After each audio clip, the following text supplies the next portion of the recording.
Today, I want to talk about following your dreams, doing something in your life that can help take you to a place where you feel that you will be happy and fulfilled and successful and loved and filled with abundance. And I guess to talk about that thing, we need to talk about two things. First of all, is that why do we constantly pursue that feeling of happiness? And the second is what keeps us from getting there. So if we're going to talk about why is it that we constantly pursue happiness, I think we have to look deep down into our conditioning as human beings. We're brought into this world with a genetic and spiritual hardwiring, a karmic hardwiring if you want, to want to seek pleasure and to want to escape suffering. We look at animals, we look at anywhere from a bacteria to a full-blown human being. Everybody wants to survive, everybody wants to thrive, everybody wants to multiply. Nobody really wants to feel pain.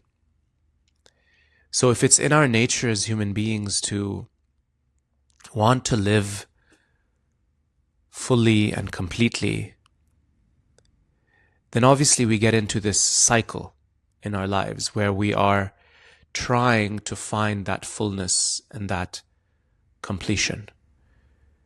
But the challenge is that we're using a map to get there that might not be very effective. You see, if we look at a deeper level beneath our conditioning, we can see that our drive and our pull to find fullness and completion and love and happiness in our life is actually coming from a place within us where we feel incomplete because we are separated from the whole. We are separated from our true nature, and we are unable to show up every day in our lives as a fully individuated, integrated, whole human being, just like Carl Jung used to say, or like the yogic masters say. They say the same language. So we are not able to show up as this whole, and inside of us there is this longing to unite with this greater truth. In spiritual terms, there is a soul, a conditioned soul, that is longing to return to the Supreme, to something greater. And I'm sure there's also a physical explanation for this, quantum physics, string theory. I haven't done the research. Maybe also the research hasn't arrived at full explanation, but there are always different explanations for the same phenomenon. This isn't about religion. This isn't about doctrine. And this isn't about dogma. It's about a true lived experience. I speak from my heart, from my personal experience, and from what I have learned from other people that have also thought about these things and experienced them. So that part of us that wants to become whole is a very powerful force. And it is the only force. It is the force that exists across all existence, across all living beings. And when that becomes interpreted in our three-dimensional world with our five senses, with our mind, with our thoughts, we naturally are going to interpret that as wanting to have a good career, wanting to have a nice car, wanting to have this kind of family, wanting to have this much money, etc. But the truth is that is the map we're using. That's the map we're using to find happiness, because there is this innate drive for us to find happiness. But if we don't look deeper, if we do look deeper, we can see that the actual drive is coming from somewhere else. And that map, if we use a different map, then we can find it. So I guess that answers the first question of why do we constantly strive for happiness? And then that brings us to the second question, which is, why is it so difficult to get there? And it's difficult to get there because we are using the wrong map. We cannot find happiness through living through our thoughts, because every single time our mind tells us that I want this, when we get that, we are only going to want something else. And it is a compulsive maze that is designed to actually be an endless and futile prison that we find ourselves navigating life after life after life, and not arriving at any result. Until something happens and a part of us, just a small part, awakens to this reality. And then what is it that we can do once we are awakened to this conditioned, compulsive, repetitive pattern? The only thing we can do is look for another map. How can I really find this happiness? What is this different map? Is it a religion? Is it a crazy cult? Is it a guru? Is it a genuine lived practice and experience? The path is wide, and yes, we will make mistakes. But if we listen to our heart, we can find that map. That map, sorry, I'm in Dubai, and that is a missile threat warning. So I had to pause there for a moment. If we listen to our hearts, we can find that map. The map that takes us towards true happiness, true fulfillment, true wholeness, and true integration with that higher truth.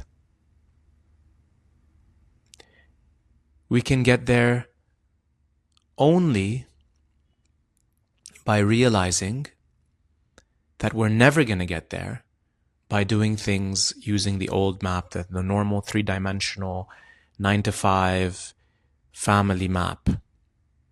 Live a life like everybody else, hamster wheel map.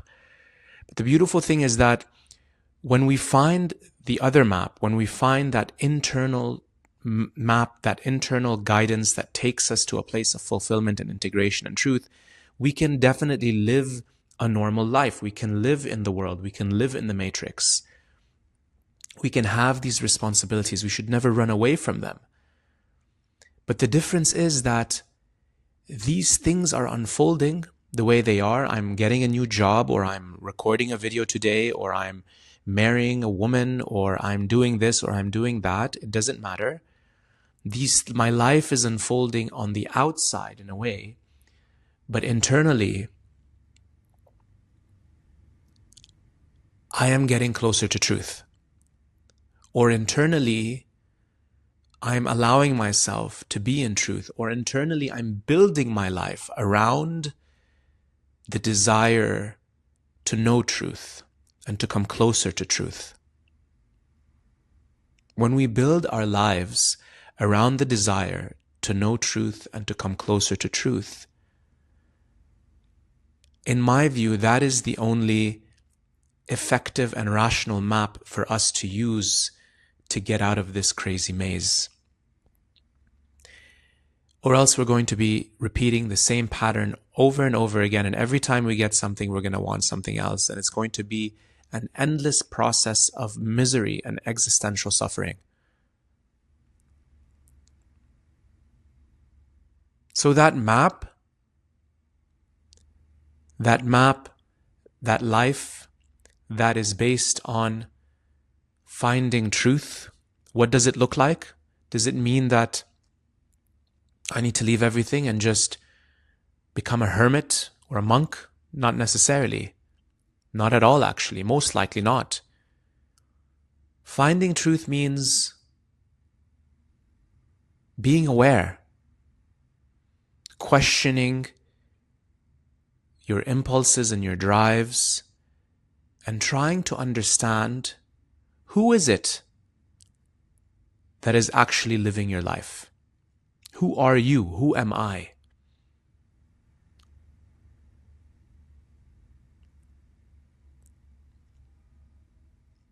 And if you're able to connect or with that kind of inquiry, then you will find a place of stillness. You will find a place of love, loving awareness of truth. And then the journey becomes about integrating that place of loving awareness and truth with the 9 to 5, with your life, with this beautiful 3D world. How do we integrate them together? How can I be in loving awareness and also show up with my friends and family and job with people that might not be in loving awareness?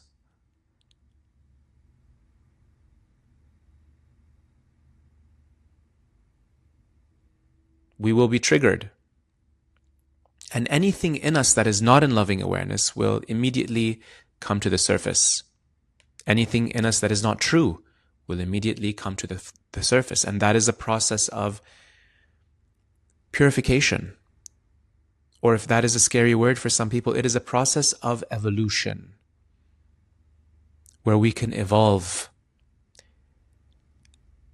And our bodies and our minds become temples for this process. Devoted to truth, devoted to loving awareness. When we make mistakes, when the worst parts of us come out, when we're completely reactionary,